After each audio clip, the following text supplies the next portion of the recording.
Praise the Lord. ஆண்டவரும் உலக ரட்சகருமாகிய இயேசு கிறிஸ்துவின் நாமத்தினாலே ஷேரன் தியாலஜிக்கல் செமினாரி நண்பர்கள் அனைவருக்கும் அன்பின் வாழ்த்துக்கள். இந்த நாளிலும் கூட அப்போஸ்தல நடபடிகள் புத்தகத்தினுடைய வகுப்பிற்கு நான் உங்களை இயேசு கிறிஸ்துவின் நாமத்திலே நான் வாழ்த்தி வரவேற்கிறேன். நம்முடைய வகுப்பை நாம் ஆரம்பிப்பதற்கு முன்பாக நாம் ஜெபம் செய்து நாம் ஆரம்பிப்போம். நல்ல ஆண்டவரே, இந்த நல்ல நேரத்துக்காக நாங்கள் ஆண்டவருக்கு நன்றி செலுத்துகிறோம். கர்த்தராகிய தேவன் உங்களுடைய பிள்ளைகளாகிய அடியான்களுக்கு பாராட்டின எல்லா கிருபைகளுக்காக நாங்கள் ஆண்டவருக்கு நன்றி செலுத்துகிறோம். இந்த நாளுடைய வகுப்பை கர்த்தர்களுக்கு ஆசீர்வதித்து கொடுப்பீராகன்னு சொல்லி ஜெபிக்கிறோம். இதை கேட்க போகிற பார்க்க போகிற ஒவ்வொருவரையும் நீர் ஆசீர்வதிப்பீராக. உங்களுடைய வார்த்தைகள் எங்கள் ஒவ்வொருவரையும் பலப்படுத்தி உமக்காக வாழ எங்களுக்கு அனுக்கிரகம் பாராட்டுவதாக என்று சொல்லி ஜெபிக்கிறோம்.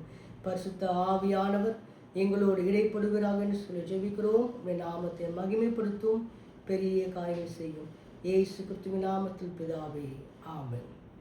கடந்த வகுப்பிலே அப்போஸ்தல நடபடிகள் புத்தகத்திலிருந்து நாம் ஒரு சில காரியங்களை நாம் தியானித்தோம். இந்த நாளிலும் கூட நாம் ஒரு சில வசனங்களை நாம் வாசிக்கலாம். அப்போஸ்தலர் 1 அதிகாரத்தில் 11வது வசனம் 12வது வசனம் இப்படியா சொல்லுகிறது. கலிலேயர் ஆகிய மனுஷரே, நீங்கள் ஏன் வானத்தை அண்ணாந்து பார்த்து நிற்கிறீர்கள்? உங்களிடத்து நின்று வானத்துக்கு எடுத்துக்கொள்ளப்பட்ட இந்த இயேசுவானவர் எப்படி உங்கள் கண்களுக்கு முன்பாக வானத்துக்கு எழுந்தருளி போனாரோ அப்படியே மறுபடியும் வருவார் என்றார்கள். 12வது வசனம். அப்போது அவர்கள் எருசலேமுக்கு சமீபமாய் ஒரு ஓய்வு நாள் பிரயாண தூரத்தில் இருக்கிற ஒலிவ மலை எண்ணப்பட்ட மலையிலிருந்து எருசலேமுக்கு திரும்பினார்கள் என்று வாசிக்கிறோம். இன்னொரு வசனத்தையும் கூட நாம் வாசிக்கலாம். லூக்கா 24 அதிகாரம் 50வது வசனத்தை நாம் வாசிக்கலாம். பின்பு அவர் பெத்தானியா வரைக்கும் அவர்களை அழைத்து கொண்டு போய் தம்முடைய கைகளை உயர்த்தி அவர்களை ஆசீர்வதித்தார். அங்கு பார்க்கிறோம், ஆண்டவர் ஒலிவ மலையிலிருந்து அவர் ஏறி போனார் என்பதாக.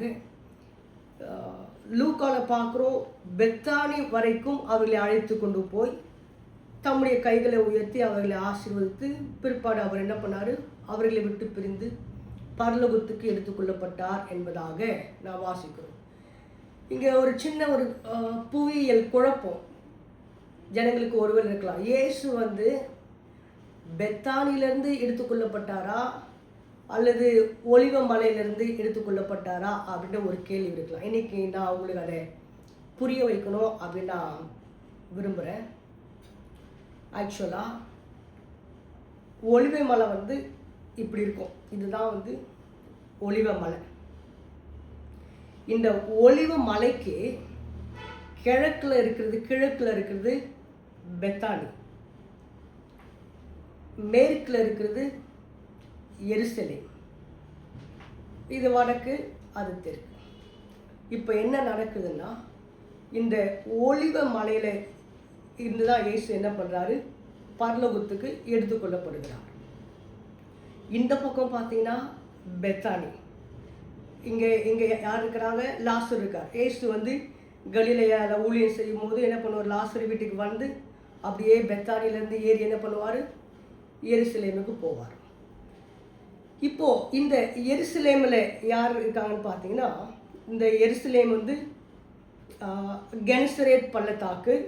அந்த கெனசரேத் பள்ளத்தாக்கு வழியாக இறங்கி இயேசு என்ன பண்ணுவார்? கெத்சமனி தோட்டம் வழியாக ஏறி என்ன பண்ணுவார்? அதுக்கு பிற்பாடு அவர் பெத்தானிக்கு போவார். ஸோ இதுதான் இயேசு கிறிஸ்து எங்கேருந்து அவர் பரலோகத்துக்கு எடுத்துக்கொள்ளப்படுகிறார்னா, ஒலிவ மலை. இந்த ஒலிவ மலை இந்த உச்சி இருக்குங்களா, இந்த நடுமையம், இந்த சென்டர், கரெக்டாக இந்த சென்டர்லேருந்து இயேசு என்ன பண்ணுறாரு? இந்த டாட், இந்த பாயிண்ட்லேருந்து இயேசு கிறிஸ்து பரலோகத்துக்கு எடுத்துக்கொள்ளப்படுகிறார். இயேசு கிறிஸ்து எடுத்துக்கொள்ளப்படுறத கிழக்கில் இருந்த இந்த பெத்தானில் இருக்கிற ஜனங்களும் இயேசு கிறிஸ்து எடுத்துக்கொள்ளப்படுறத பார்க்குறாங்க. மேற்கு திசையில் இங்கே இருக்கிற இந்த எருசலேமில் இருக்கிற இந்த ஒலிவ மலையில் இருக்கிற ஜனங்கள் என்ன பண்ணுறாங்க? இயேசு கிறிஸ்து எடுத்துக்கொள்ளப்படுறதை பார்க்குறாங்க. இந்த ரெண்டு பக்கம் ஜனங்களும் இயேசு கிறிஸ்து எடுத்துக்கொள்ளப்படுறதை பார்க்குறதுனால வசனம் ஒரு இடத்துல வாசிக்கிறோம், பெத்தானிலிருந்து இயேசு எடுத்துக்கொள்ளப்பட்டார் என்பதாகவும், இன்னொரு வசனத்தில் வாசிக்கிறோம் அவர் ஒலிவ மலையிலிருந்து எடுத்துக்கொள்ளப்பட்டார் என்பதாக வாசிக்கிறோம். ஆக்சுவலாக பெத்தானியில் இருக்கிற ஜனங்களும் இயேசு கிறிஸ்து எடுத்துக்கொள்ளப்பட்டதை பார்க்குறாங்க. அதற்கு பிற்பாடு நாம் பார்க்கும்போது இங்கே இருக்கிற எருசலேம் ஒலிவ மலையில் இருக்கிற ஜனங்களும் இயேசு கிறிஸ்து எடுத்துக்கொள்ளப்பட்டதை பார்க்குறாங்க. ஆகவே அவர் பெத்தானியாவிலிருந்து எடுத்துக்கொள்ளப்பட்டார் என்பதும் கரெக்டு தான்.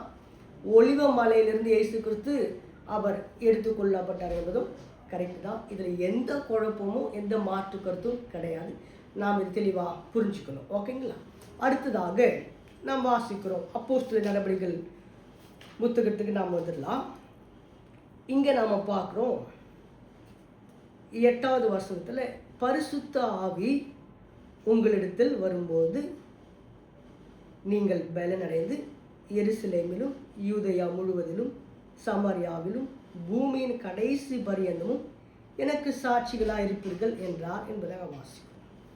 பரிசுத்த ஆவியானவர் எப்போ அவர் வந்தார் என்று நாம் பார்க்கிறோம். இயேசு கிறிஸ்துவானவர் மரித்து அடக்கம் பண்ணப்பட்டு 3ஆம் நாள் உயிரோடு கூட எழுந்த பிற்பாடு 40 நாள் காட்சி அளிக்கிறார் ஜனங்களோடு. அநேக திருஷ்டாந்தங்களினாலே அவர் தம்மை வெளிப்படுத்தினார். 40 நாள் அவர் காட்சி அளித்த பிற்பாடு அவர் பரமேறுகிறார், பரலோகத்துக்கு எடுத்துக்கொள்ளப்படுகிறார். இயேசு கிறிஸ்து எடுத்துக்கொள்ளப்படுவதற்கு முன்பாக ஒரு வார்த்தையை சொல்கிறார். 5வது வசனம், ஆகையால் நீங்கள் எருசலேமை விட்டு போகாமல் என்னிடத்தில் கேள்விப்பட்ட பிதாவின் வாக்குத்தத்தம் நிறைவேற காத்திருங்கள் என்று கட்டளையிட்டார். இயேசு கிறிஸ்து ஒரு கட்டளையை கொடுக்குறார். என்னன்னா, பரிசுத்த ஆவியானவருடைய நிரப்புதல், பரிசுத்த ஆவியானவருடைய அந்த நிறைவேறுதல் உங்களுக்கு ரொம்ப அவசியமாக இருக்கிறதுனால நீங்கள் காத்துன்றீங்க. அப்போது பரிசுத்த ஆவியானவர் உங்களுக்கு கொடுக்கப்படுவார் என்பதாக இயேசு கிறிஸ்து சொல்லிவிட்டு அவர் என்ன பண்ணார், பரலோகத்துக்கு எடுத்துக்கொள்ளப்படுறார். இப்போ இவங்க எத்தனை நாள் காத்திருந்தாங்க? எத்தனை நாளுக்கு பிற்பாடு பரிசுத்த ஆவியானவர் அவர்களுக்கு கொடுக்கப்பட்டார் என்று சொல்லி நாம் பார்க்கும்பொழுது 2ஆம் அதிகாரத்துக்கு நாம் திருப்பி நாம் 1வது வசனத்தை வாசிக்கும் பொழுது வசனம் ரொம்ப அழகாக சொல்கிறது. பெந்தெகோஸ்தே என்னும் நாள் வந்தபோது, பெந்தெகோஸ்தே என்பது பெந்தே அப்படின்றால் 5, கோஸ்தே என்றால் 10. அப்போ பெந்தெகோஸ்தே என்பது 50வது நாள். இந்த 50வது நாள் எதிலிருந்து 50வது நாள் என்பதை குறித்து நாம் பார்க்க வேண்டும். இயேசு கிறிஸ்து எப்பொழுது அவர் மரித்தார் என்றால், பஸ்கா பண்டிகையின் நாளிலே இயேசு கிறிஸ்து சிலுவையிலே அறையப்பட்டார். இந்த பஸ்கா பண்டிகையிலிருந்து, பஸ்கா பண்டிகை நாளில் இயேசு கிறிஸ்து மரிக்கிறாரு. அந்த நாளுக்கு மற்ற அடுத்த நாளிலிருந்து 7 ஓய்வு நாட்களுக்கு மறுநாள் தான் 50வது நாள், பெந்தெகோஸ்தே என்னும் நாள். இப்போ இயேசு கிறிஸ்து பஸ்கா அன்று மரிக்கிறார். அதிலிருந்து 7 ஓய்வு நாட்கள், அப்படின்னா 7 வாரங்கள். 7 வாரங்கள், 7 ஓய்வு நாட்கள், மொத்தம் எத்தனை நாட்கள்? 49 நாட்கள். 49வது நாட்கள் அல்லது 7 ஓய்வு நாட்களுக்கு மறுநாள் தான் 50வது நாள். அந்த 50வது நாளை தான் நம்ம என்ன அழைக்கிறோம்னா ஷவ்யாட் அப்படின்னு அழைக்கிறோம். ஷவ்யாட் என்றால் அறுப்பின் பண்டிகை. அந்த அறுப்பின் பண்டிகையை தான் பெந்தெகோஸ்தே நாளாக கொண்டாடப்படுகிறது. அந்த 50வது நாளில் இயேசு கிறிஸ்து என்ன பண்ணுறாரு, பரிசுத்த ஆவியை ஜனங்களுக்கு கொடுக்கிறார். ஆவியானவர் ஜனங்கள் மத்தியிலே ஊற்றப்படுகிறார். அப்போது இதுதான் இயேசு கிறிஸ்து என்ன பண்ணுறாரு, பஸ்கா பண்டிகையில் மரிக்கிறாரு. மரித்து இயேசு கிறிஸ்து உயிரோடு கூட எழுந்துக்கிறாரு. இயேசு கிறிஸ்து உயிரோடு எழுந்து 40 நாள் காட்சி அளிக்கிறார். பிற்பாடு பரலோகத்துக்கு எடுத்துக்கொள்ளப்படுறார்.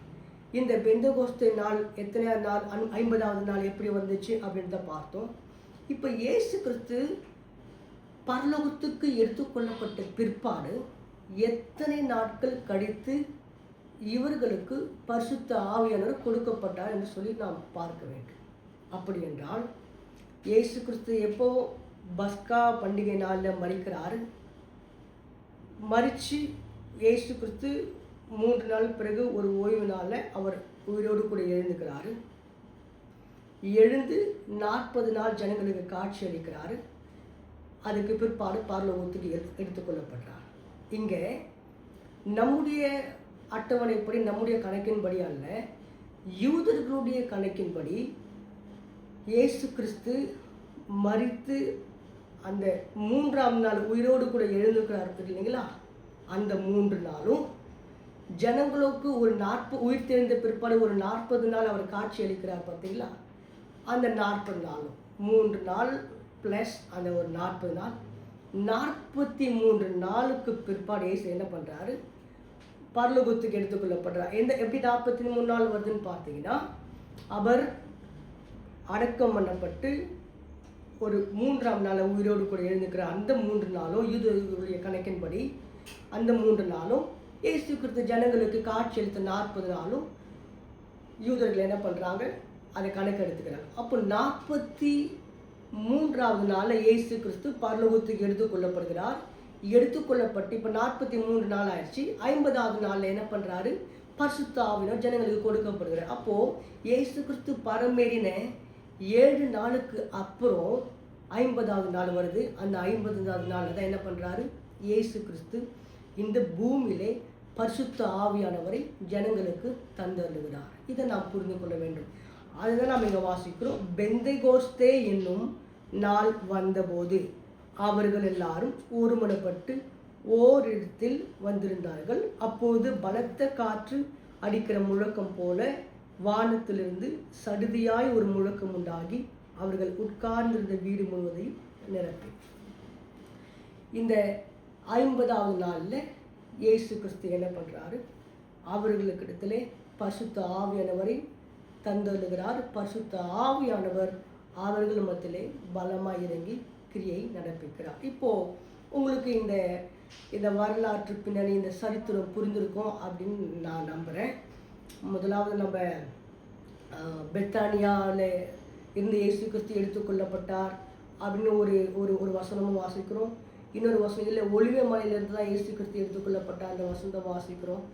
இது என்ன, இதனுடைய சத்தியம் என்ன அப்படின்னு நம்ம பார்த்தோம். இயேசு கிறிஸ்து என்ன பண்ணுறாரு? ஒலிவ மலை என்னப்பட்ட அந்த ஒலிவ மலையில் அதை அந்த பாயிண்ட்லேருந்து இயேசு என்ன பண்ணுறாரு? இயேசு கிறிஸ்து எடுத்துக்கொள்ளப்படுகிறார். அதை எங்கெந்த மக்கள் பார்க்குறாங்க? பெத்தானியாவிலிருந்தும் பார்க்குறாங்க. இங்கே எருசலேம் ஒலிவ மலையிலிருந்து ஜனங்க பார்த்தாங்க. ஸோ பெத்தானியாவிலிருந்து இயேசு கிறிஸ்து எடுத்துக்கொள்ளப்படுகிறார் என்பதும் கரெக்டு தான். ஒலிவ மலையிலிருந்து இயேசு கிறிஸ்து எடுத்துக்கொள்ளப்படுறார் என்பதும் கரெக்டு. இப்போ நம்ம அடுத்தது பார்த்தோம். இயேசு என்ன பண்ணுறாரு? பரிசுத்த ஆவி உங்களிடத்தில் வரும்போது நீங்கள் பலனடைந்து எருசலேம், யூதேயா, சமாரியா, பூமியின் கடைசி பரியந்தமும் எனக்கு சாட்சிகளாக இருப்பீர்கள் என்று சொல்லி இயேசு கிறிஸ்து சொன்ன அந்த வார்த்தையை எப்போ பரிசுத்த ஆவியினர் கொடுக்கப்பட்டார், எத்தனை நாளுக்கு பிற்பாடு கொடுக்கப்பட்டார் என்பதை குறித்து நாம் இங்கே பார்த்தோம். இந்த காரியத்தெல்லாம் நாம் தெரிந்து கொண்டது நம்முடைய வாழ்க்கைக்கு, நம்முடைய ஆவிக்குரிய காரியத்துக்கு, புவியியல் சரித்திரத்துக்கு நமக்கு ரொம்ப பிரயோஜனமாக இருக்கும். அடுத்ததாக நாம் வாசிக்கலாம் 13ஆம் வசனத்தில், அவர்கள் அங்கே வந்தபோது மேல் வீட்டில் ஏறினார்கள். அதில் பேதுருவும் யாக்கோபும் யோவானும் அந்திரேயாவும் பிலிப்பும் தோமாவும் பர்த்தலோமேயும் மத்தேயும் அல்பேயுவின் குமாரனாகிய யாக்கோபும் செலோத்தே எனப்பட்ட சீமோனும் யாக்கோபின் சகோதரராகிய யூதாவும் தங்கியிருந்தார்கள். அங்கே இவர்கள் எல்லாரும் ஸ்திரீகளோடும் இயேசுவின் தாயாகிய மரியாளோடும் அவருடைய சகோதரரோடும் கூட ஒருமனப்பட்டு ஜபத்திலும் வேண்டுதலிலும் தரித்திருந்தார்கள். அந்நாட்களில் சீஷர்கள் ஏறக்குறைய 120 பேர் கூடியிருந்த போது அவர்கள் நடுவிலே பேதுரு எழுந்து நின்று, சகோதரரே, இயேசுவை பிடித்தவர்களுக்கு வழிகாட்டின யூதாசை குறித்து பரிசுத்த ஆவி தாவீதின் வாக்கினால் முன் சொன்ன வேத வாக்கியம் நிறைவேற வேண்டியதாயிருந்தது. அவன் எங்களில் ஒருவனாக எண்ணப்பட்டு இந்த ஊழியத்திலே பங்கு பெற்றவனாயிருந்தான். அநீதத்தின் கூலியினால் அவன் ஒரு நிலத்தை சம்பாதித்து தலைக்கீழாக விழுந்தான். அவன் வயிறு வெடித்து குரல்கள் எல்லாம் சரிந்து போயிற்று. இது எருசலேமில் உள்ள குடிகள் யாவருக்கும் தெரிந்திருக்கிறது. அதனாலே அந்த நிலம் அவர்களுடைய பாஷையிலே இரத்த நிலம் என்று அர்த்தம் கொள்ளும் அக்கெல்தமா எனப்பட்டிருக்கிறது அப்படின்னு சொல்லிட்டு இங்கே பேதுரு எழுந்து என்ன பண்ணுறாரு, ஜனங்களோடு பேசுகிறார். அங்கே சீஷர்கள் இருக்கிறாங்க, இயேசு கிறிஸ்துவின் தாயாகிய மரியாளும் மற்ற சகோதரிகளும் அவங்க கூட இருக்கிறாங்க. இந்த நேரத்தில் பேதுரு எழுந்து ஜனங்களோடு பேசுகிறார். அவர் என்ன சொல்ல வராரு, இந்த மாதிரி யூதாஸ் காரியத்து எங்கள் கூட இருந்தான், ஆனால் அனிதத்தின் கூலினால அவன் என்ன பண்ணிட்டான், தன்னுடைய அந்த ஊழியத்தை இழந்துட்டான், அந்த அழைப்பை இழந்துட்டான். இன்னைக்கு யூதாஸ் காரியத்து நம்ம கூட இல்லை, செய்யக்கூடாத காரியத்தை அவன் செய்ததுனால இன்றைக்கு அவன் தன்னுடைய ஜீவனை அவன் என்ன பண்ணிட்டான், இழந்து போயிட்டான் அப்படின்னு சொல்லி பேதுரு ஜனங்களோடு அவர் அநேக காரியங்களை பேசுகிறார். பேசின பிற்பாடு அவர்கள் ஒரு காரியத்தை இங்கே செய்கிறாங்க. நம்ம அடுத்து நம்ம வாசிக்கும் பொழுது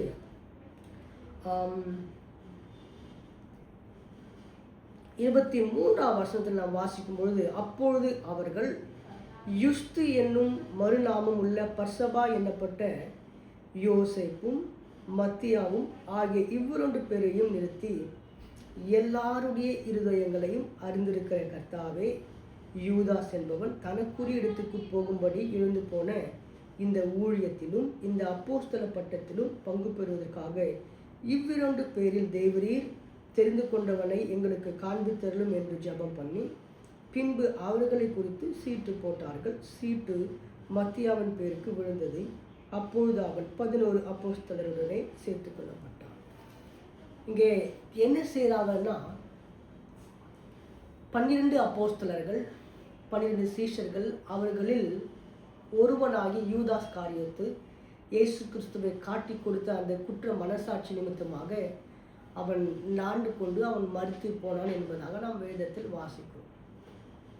இப்போ அந்த யூதாஸ் இல்லாத அந்த வெற்றிடத்தை, அந்த இடத்தை நிரப்புவதற்காக அப்போஸ்தலனாகிய பேதுருவும் மற்ற சீஷர்களும் அவர்கள் என்ன செய்கிறார்கள் என்று சொன்னால், ஒரு 2 பேர் அவங்க கூட நிறுத்துகிறாங்க. அந்த 2 பேர் யார் யாரு? யுஸ்து என்னும் மறுநாமம் உள்ள பர்சபா என்னப்பட்ட யோசேப்பும் மத்தியாவும். யோசேப்பும் மத்தியாவும் 2 பேரும் நிறுத்தி அவங்க என்ன பண்ணுறாங்க, அவங்க 2 பேர் பேரை எழுதி ஒரு பேப்பரில் எழுதி ஆண்டவர்கிட்ட ஜெபம் பண்ணுறாங்க. ஆண்டவரே, எங்கள் கூட இருந்த யூதாஸ் அவன் இந்த மாதிரி உங்களை காட்டி கொடுத்து அனிதத்தின் கூலினால அவன் தான் ஜீவனை இழந்துட்டான். இப்போது எங்கள் கூட சேர்றதுக்கு 11 பேராக எங்கள் கூட சேர்த்து 12ஆவது ஆளாக நீங்கள் இவங்க 2 பேரில் ஒருத்தர் தெரிஞ்சுக்கங்க அப்படின்னு சொல்லிட்டு அவங்க ஜெபம் பண்ணி என்ன பண்ணுறாங்க, சீட்டு குலுக்கி போடுறாங்க. சீட்டு குலுக்கி போட்டுட்டு அதில் ஒரு சீட்டை என்ன பண்ணுறாங்க, எடுக்கிறாங்க. அந்த சீட்டு யார் பேரில் விழுது? மத்தியா. அது முதற்கொண்டு அந்த மத்தியா என்கிறவர் என்ன பண்ணுறாரு, அவர்களோட 12ஆவது அப்போஸ்தலராக சேர்க்கப்படுகிறார்.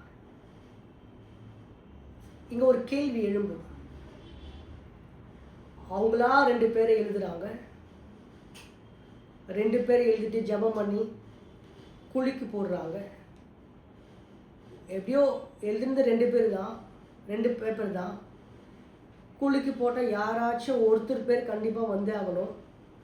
அதே மாதிரி எடுக்கிறாங்க. ஒருத்தர் பேர் அவர் பேர் மத்தியா. அவங்க சொல்கிறாங்க, ஓகே மத்தியா தேர்ந்தெடுக்கப்பட்டார், இவர் தான் இனிமேல் 12ஆவது சீஷராக தேர்ந்தெடுக்கப்பட்டு விட்டார், 12ஆவது சீஷராக அவர் எங்கள் கூட இருப்பார் அப்படின்னு சொல்கிறாங்க. இது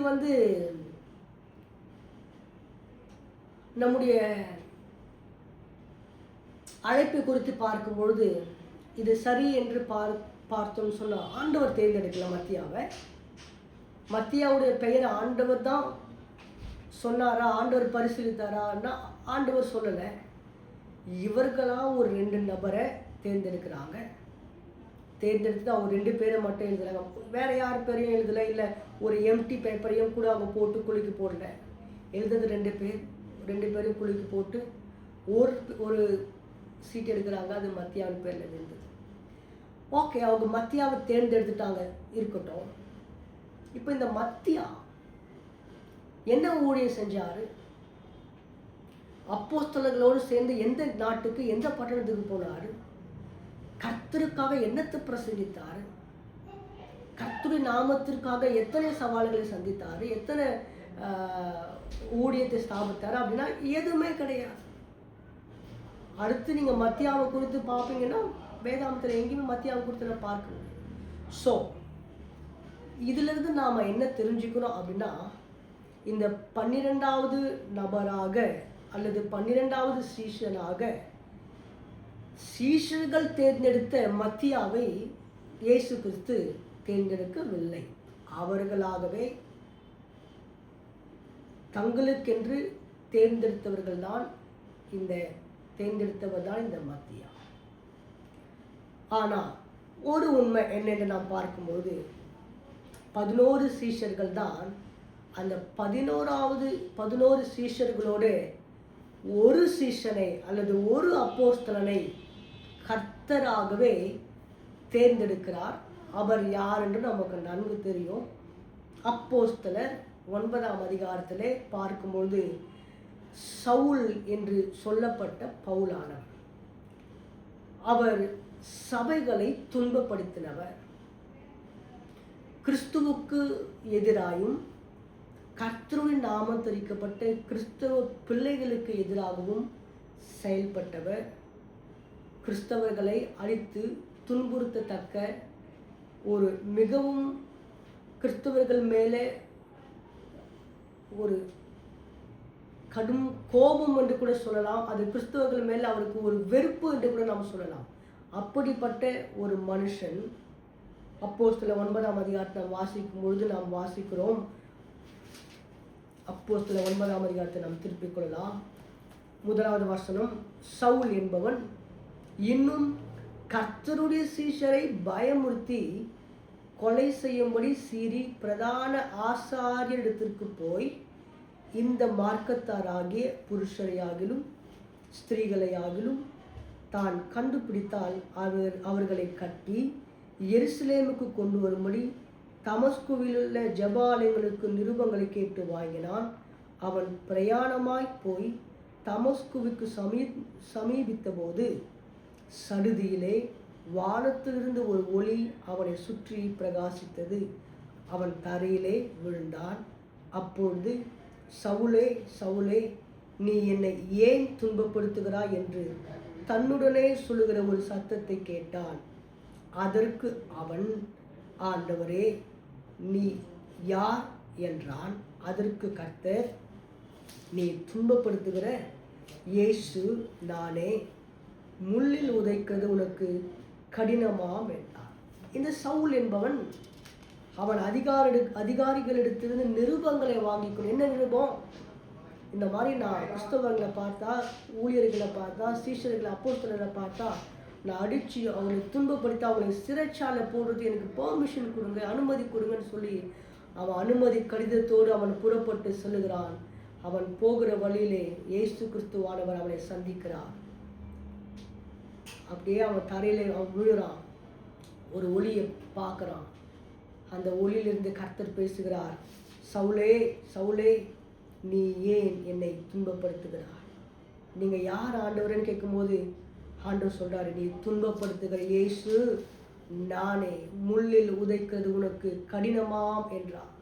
இந்த வார்த்தையை கேட்ட உடனே 4வது வசனத்தில் 6வது வசனம் எப்படியாக சொல்லுகிறது, அவன் நடுங்கி திகைத்து, அவன் நடுங்கி போகிறான்.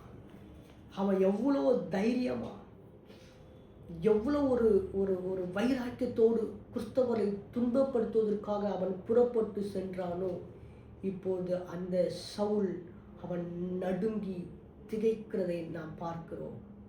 அவன் நடுங்கி திகைத்து அவன் சொல்கிறான், ஆண்டவரே, நான் என்ன செய்ய சித்தமாயிருக்கிறீர் என்றான். இங்கே தான் ஒரு பெரிய ஒரு ஒரு ஒரு டேர்னிங் பாயிண்ட், ஒரு திருப்பு முனை அவன் வாழ்க்கையில் ஏற்படுகிறது. ஒரு கர்த்தர் ஒரு என்கவுண்டர், அவனை சந்திக்க ஒரு சம்பவம் இங்கே நடக்கிறது. அவன் சொல்கிறான், ஆண்டவரே, நான் என்ன செய்ய சித்தமாக இருக்கிறீர் என்றான். அதற்கு கர்த்தர், நீ எழுந்து பட்டணத்துக்குள்ளே போ, நீ செய்ய வேண்டியதை அங்கே உனக்கு சொல்லப்படும் என்றான். இங்கே ஆண்டவர் சவுலுக்கு ஒரு அழைப்பை கொடுக்கிறார். சவுல் கர்த்தரிடத்திலிருந்து ஒரு அழைப்பை நேரடியாய் அவன் பெற்றுக்கொள்கிறான். கிறிஸ்தவர்களை துன்பப்படுத்த போகிறான், சபையை ஊழியக்காரர்களை தாக்க போகிறான். கர்த்தர் இங்கே சவுலை சந்திக்கிறார். சந்தித்து சொல்கிறார், நீ ஏன்பா என்னை துன்பப்படுத்துகிற? அவன் கேட்குறான், நீங்கள் யார் ஆண்டவரே? நீ துன்பப்படுத்துகிற இயேசு நானே. முள்ளில் உதைக்கிறது உனக்கு கடினமா அப்படின்னு சொன்னோடனே அவன் அங்கேயே தான் வாழ்க்கையை ஆண்டவருக்கு ஒப்பு கொடுக்குறான். ஒப்பு கொடுத்துட்டு அவன் ரொம்ப அழகாக ஒரு வார்த்தை கேட்குறான். ஆண்டவரே, Lord, what do you want me to do for you? ஆண்டவரே, நான் இதுவரையும் உலகத்துக்கோ மற்ற எல்லா காரியங்களும் செஞ்சுருந்தேன். இன்றைக்கி கூட நான் கிறிஸ்தவரை துன்பப்படுத்த தான் நான் போனேன். அவங்கள அடித்து இழுத்து, அவங்கள அசிங்கப்படுத்தி, அவங்கள அவமானப்படுத்தி, அவங்கள வேதனைப்படுத்தி, அவங்கள கஷ்டப்படுத்தி, அவங்கள கண்ணீர் வடிக்க வச்சு, அவங்கள கொண்டு போய் சிறைச்சாலையில் போட்டு, எனக்கு தேவை கிறிஸ்தவர்கள் சித்திரவதைப்படுத்தணும், கிறிஸ்தவர்களை அடிக்கணும், கிறிஸ்தவர்களை உடைக்கணும், அதுதான் எனக்கு தேவைன்னு சொல்லி இந்த அவன் சொல்கிறான், ஆண்டவரே, நான் என்ன செய்ய சித்தமாக இருக்கிறது ஆண்டவர்னு சொல்லி அவன் ஆண்டவரை பார்த்து கேட்குற ஒரு காரியத்தை நம்ம பார்க்கணும். இந்த சவுல் என்கிற பவுலை தான் ஆண்டவர் என்ன பண்ணுறாரு? 12வது அப்போஸ்தலனாக கர்த்தர் தெரிந்து கொள்கிறார். 12வது சீஷனாக கர்த்தர் தெரிந்து கொள்கிறார். கர்த்தரால் தெரிந்து கொள்ளப்பட்டவன் தேசத்தில் மிகப்பெரிய தாக்கத்தை ஏற்படுத்துகிறவனாய் காணப்படுவான். பேதுரு மிகப்பெரிய தாக்கத்தை ஏற்படுத்தினவன். எருசலேம் தேவாலயத்தினுடைய ஊழியனாக, அப்போஸ்தலனாக விளங்கியவர். கர்த்தருக்காக அரும் பெரும் காரியங்களை செய்தவர். நிறைய சீஷர்கள் அடுத்தடுத்து தோமா நம்முடைய இந்திய தேசத்திற்கு வந்து கர்த்தருடைய ஊழியங்களை நிறைவேற்றினவர். அநேக சபைகளை ஸ்தாபித்தவர். இன்றும் கூட நம்முடைய சென்னை பட்டணத்தில் கிறிஸ்தவர்களுக்கு மிகப்பெரிய ஒரு முன்மாதிரியாய் ஒரு வைராக்கியமான ஊழியத்தை செய்தவர் தோமா. இந்த சவுல் என்று சொல்லப்பட்ட இந்த பவுலும் கர்த்தருக்காக அநேக காரியங்களை சாதித்தவர். 14 நிருபங்களை எழுதியவர். ஆண்டவருக்காக பக்தி வைராக்கியமாய் செயல்பட்டவர். கர்த்தருக்காக எரிந்து பிரகாசித்தவர். ஆண்டவருடைய நாமத்திற்கொண்டு ஆண்டவருடைய நாம மகிமைக்காக தன் ஜீவனையே சாக ஒப்பு கொடுத்தவர். எல்லா சிஷ்யர்களும் கர்த்தருக்காக ரத்த சாட்சியாக மறுத்தாங்க. ஆனால் இந்த அப்போஸ்தலனாகிய பவுல், அவர் கடைசி மூச்சு வரையிலையும் அவர் தன்னுடைய ஓட்டத்தை ஓடினார்.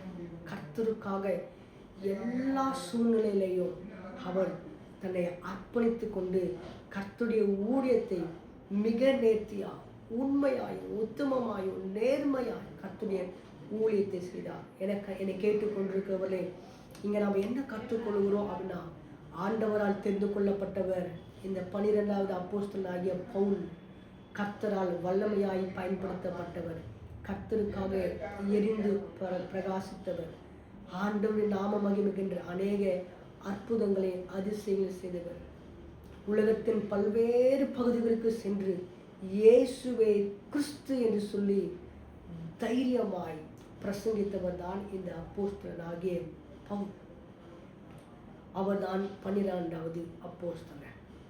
இப்படியாக இந்த 1வது அதிகாரம் முடிகிறது.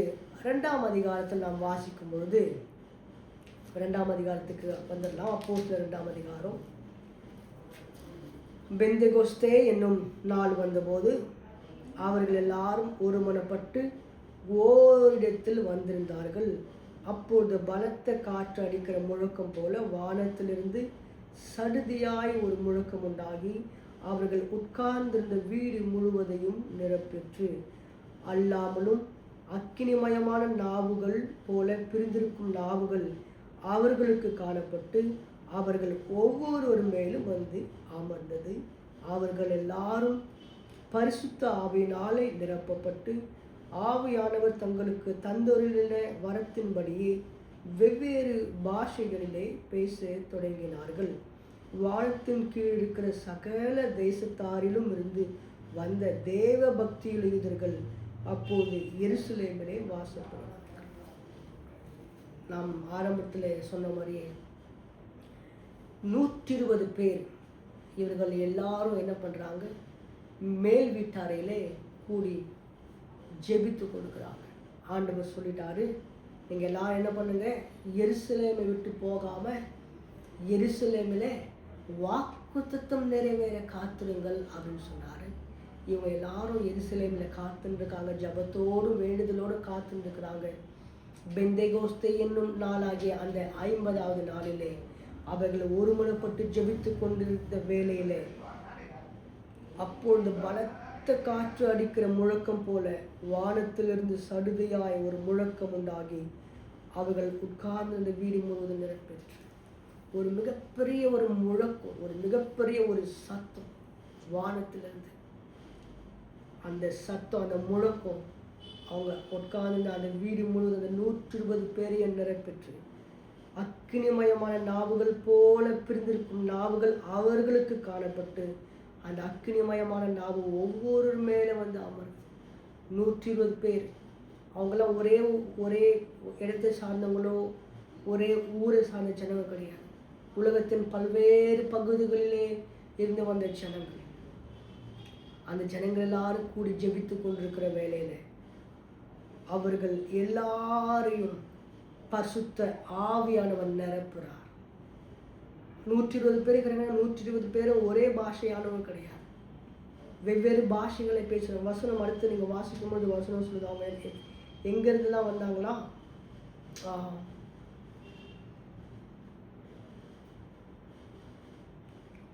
8வது வசனம், 9வது வசனம், 10வது வசனம், 11வது வசனம் நீங்கள் வாசிக்கும் போது இந்த வசனம் சொல்லுது அவங்க பல்வேறு பகுதிகளிலிருந்து வந்தவர்கள். ஆனால் இவங்க எல்லாரும் என்ன பண்ணுறாங்கன்னா, அவர்கள் அல்லாமலும் அக்கினிமயமான நாவுகள் போல பிரிந்திருக்கும் நாவுகள் அவர்களுக்கு காணப்பட்டு அவர்கள் ஒவ்வொரு மேலும் வந்து அமர்ந்தது. பரிசுத்த ஆவியானவர் ஒவ்வொருவரையும் நிரப்புறார், ஒவ்வொரு மேலும் ஆவியான ஊற்றப்படுகிறார். 4வது வசனம், அவர்கள் எல்லாரும் பரிசுத்த ஆவியினால் நிரப்பப்பட்டு, எப்படி ஒருத்தரும் அதில் மிஸ் ஆகாமல் அவர்கள் எல்லாரும் பரிசுத்த ஆவியினாலே நிரப்பப்பட்டு ஆவியானவர் தங்களுக்கு தந்தரின வரத்தின்படியே வெவ்வேறு பாஷைகளை பேசத் தொடங்கினார்கள். ஒவ்வொருத்தருக்கும் ஒவ்வொரு பாஷைகளை ஆண்டவர் கொடுக்கிறார். பல பட்டணங்களிலிருந்து பல தேசங்களிலிருந்து வந்த ஜனங்க பார்க்குறாங்க. இவங்க பார்க்குறதுக்கு கிரேக்கு மாதிரி இருக்கிறாங்க, ஆனால் இவங்க நம்ம பாஷையாக எபிரேய பாஷை பேசுகிறாங்க. இவங்க வந்து யூதர்கள், ஆனால் இவங்க நம்ம பாஷையை பேசுகிறாங்களே அப்படின்னு சொல்லி ஜனங்கள் ஆச்சரியப்படுற அளவுக்கு அவர்கள் எல்லாரும் கர்த்தர் ஆவியானவர் தங்களுக்கு தந்தரின பாஷைகளை பேசி ஆண்டவருடைய நாமத்தை அன்று மகிமைப்படுத்தினார்கள். 5வது வசனம் வாசிக்கும் போது, வானத்தின் கீழ் இருக்கிற சகல தேசத்தாரிலும் இருந்து வந்த தேவ பக்தியுள்ள யூதர்கள் அப்போது எருசலேமிலே வாசம் பண்ணினார்கள். அந்த சத்தம் உண்டான போது திரளான ஜனங்கள் கூடி வந்து தங்கள் பாஷையிலே அவர்கள் பேசுவதை அவர்கள் கேட்டபடினாலே கலக்கமடைந்தார்கள். ஜனங்களுக்கு புரியல. அங்கே உட்காந்துருக்கிறவங்க யாருன்னு பார்த்தோன்னா யூதங்க, அங்கே உட்காந்துருக்கவங்க யாருன்னு பார்த்தீங்கன்னா கிரேக்கருங்க. ஆனால் அவங்க பேசுகிற பாஷை இவங்க வந்த ஜனங்களுக்கு வந்து பார்க்குறாங்க, இவங்க யூதர்கள், இவங்க கிரேக்கர்கள், ஆனால் இவங்க நம்ம பாஷையை பேசுகிறாங்க, இவங்களுக்கு நம்ம பாஷை தெரியவே தெரியாது, ஆனால் நம்ம பாஷையை பேசுகிறாங்க, இது எப்படி அப்படி ஒரு கலக்கம் உண்டாச்சு. ஜனங்கள் எல்லாருக்கும் ஒரு மிகப்பெரிய கலக்கத்தை உண்டாக்கத்தக்கதாக பரிசுத்த ஆவியானவர் பலமாய் அவர்கள் மத்தியிலே கிரியை நடப்பித்தார். பரிசுத்த ஆவியானவர் பலமாய் அவர்களை நிரப்பினார். அடுத்த வருஷத்தில் நாம் வாசிக்கும் போது எல்லாரும் பிரமித்து ஆச்சரியப்பட்டு ஒருவரை ஒருவர் பார்த்து, இதோ பேசுகிற இவர்கள் எல்லாரும் கலிலேயர் அல்லவா? அப்படி இருக்க நம்மில் அவரவர்களுடைய ஜென்ம பாஷைகளிலே இவர்கள் பேச கேட்கிறோமே, இது எப்படின்னு சொல்லிட்டு அவங்க சொல்கிறாங்க. பார்த்தரும் மேதரும் ஏலாமித்தரும் மெசபொத்தாமியா, யூதயா, கப்பதோக்கியா, பொந்து, ஆசியா, பிரிக்கியா, இப்படி அநேக ஜனங்கள் எல்லாரும் நம்முடைய பாஷைகளை பேச நம்ம கேட்கிறோமே, இது எப்படி என்று சொல்லி அவர்கள் பிரமிக்கிறாங்க, ஆச்சரியப்படுறாங்க. அவங்களுக்குள்ள ஒரு மிகப்பெரிய கலக்கம் உண்டாகுது. என்னை கேட்டுக்கொண்டிருக்கிற எனக்கு அன்பானவர்களே, பரிசுத்த ஆவியானவர் ஒரு மனுஷனுக்குள்ள வருவார் என்று சொன்னார். மற்றவர்கள் பார்த்து பிரமிக்கத்தக்கதான கிரியைகளை செய்ய அவர் போதுமானவராக இருக்கிறார். பரிசுத்த ஆவியானவர் ஒரு மனுஷனுக்குள்ள வரும்போது சுற்றில் இருக்கிற எல்லா ஜனங்களுடைய கண்களுக்கும் அது ஆச்சரியமானதாக இருக்கும். சுற்றில் இருக்கிற எல்லா ஜனங்களுக்கும் அது ஒரு மிகப்பெரிய கலக்கத்தை உண்டாகும். அந்த ஜனங்கள் எல்லாரும் ஓரிடத்தில் கூடி அவர்கள் கர்த்தரை நோக்கி ஜெபிக்கிறதிலையும் கர்த்தரிடத்தில் வேண்டுதல் செய்கிறதிலையும் அவர்கள் தரித்திருந்தார்கள். இயேசு கிறிஸ்து எடுத்துக்கொள்ளப்படுவதற்கு முன்பதாக அவர் சொல்லிவிட்டு போனார், நீங்கள் பிதாவின் வாக்குத்தத்தம் நிறைவேற எருசலேமில் காத்திருங்கள் என்பதாக. அந்த 120 பேரும் எத்தனை நாள்? 43வது நாள் இயேசு கிறிஸ்து எடுத்துக்கொள்ளப்படுகிறார். 7 நாட்கள் அவர்கள் காத்து கொண்டிருக்கிறார்கள். 50வது நாளில் இந்த வார்த்தை நிறைவேறுகிறது, இந்த வாக்குத்தத்தம் நிறைவேறுகிறது. பெந்தெகோஸ்தே என்கிற நாள் 7 நாள் அவர்கள் கர்த்தருடைய சமூகத்திலே அவர்கள் பயபக்தியோடு காத்திருந்தார்கள். 50வது நாளாகிய அந்த 7வது நாளில் பரிசுத்த ஆவியானவர் ஊற்றப்படுகிறார். மிகப்பெரிய ஒரு ஒரு ஒரு மாற்றம் உண்டாகிறது. 120 பேரும் பரிசுத்த ஆவியால் நிரப்பப்படுகிறார்கள். கர்த்தருடைய ஆவியானவர் அவர்களுக்கு பொழிந்தருளினபடியே ஊற்றப்பட்டபடியே வெவ்வேறு பாஷைகளை பேச தொடங்குகிறார்கள்.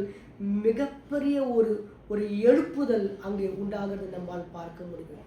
இந்த 120 பேரும் அடுத்து நாம் வாசிக்கும் பொழுது வசனம் ரொம்ப அழகாக சொல்லுது. 120 பேரும் அவங்கவுங்க இடத்துல இருக்கு இல்லையா, அவங்க அநேக நாடுகள்லேருந்து வந்தவங்க 120 பேரும் அப்படியே பரவ ஆரம்பிக்கிறாங்க. திரும்ப அவங்களுடைய பட்டணங்களுக்கு போகும்போது அவர்கள் சும்மா இல்லை, அங்கே போய் இயேசுவை கிறிஸ்து என்பதை குறித்து பிரசங்கிக்கிறாங்க. பரிசுத்த ஆவியானவருடைய நிரப்புதலுடைய முக்கியத்துவத்தை குறித்து ஜனங்களுக்கு எடுத்துரைக்கிறாங்க. அங்கிருந்து ஒரு மிகப்பெரிய ஒரு ஒரு எழுப்புதல், ஒரு மிகப்பெரிய ரட்சிப்பின் அலை வீசுகிறது. ஒரு மிகப்பெரிய மாற்றம், ஒரு எழுப்புதலின் தீ பற்ற வைக்கப்படுகிறது. உலகம் முழுவதும் இருக்கிற ஜனங்கள் அநேகர் ரட்சிக்கப்பட்டு இயேசுவை கிறிஸ்து என்பதை அவர்கள் விசுவாசித்து இயேசுவை தங்களுடைய தெய்வமாக ஏற்றுக்கொள்கிறார்கள். மிகப்பெரிய ஒரு ரட்சிப்பு வெடிக்கிறது. தேசத்தில் ஒரு மிகப்பெரிய எழுப்புதல் பரவ ஆரம்பிக்கிறது.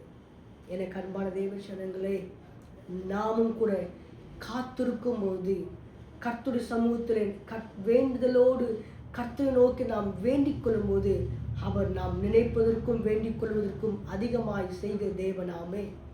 நிச்சயம் அன்று 120 பேருக்கு செய்த ஆண்டவர் 120 பேருக்கு அப்போஸ்தலனாகிய பேதுருவையும் யோவானையும் அப்போஸ்தலர்களையும் வல்லமையாய் பயன்படுத்தின ஆண்டவர் இன்றைக்கு நம்மையும் பயன்படுத்த அவர் சித்தமுள்ளவராய், வாஞ்சியுள்ளவராய், விருப்பமுள்ளவராய் காணப்படுகிறார்.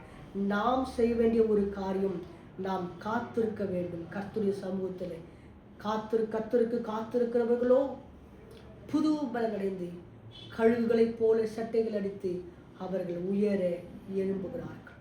இன்றைக்கு நீங்களும் நானும் குடும்ப வாழ்க்கையிலே, ஊழியத்தின் பாதையிலே, கர்த்தருடைய காரியங்களிலே நாம் எழும்ப வேண்டும் என்று சொன்னால் நாம் செய்ய வேண்டிய ஒரு காரியம், கர்த்தருடைய பாதத்திலே காத்திருந்து அவருடைய அபிஷேகத்தை பெற்றுக்கொள்வது மிக மிக அவசியம்.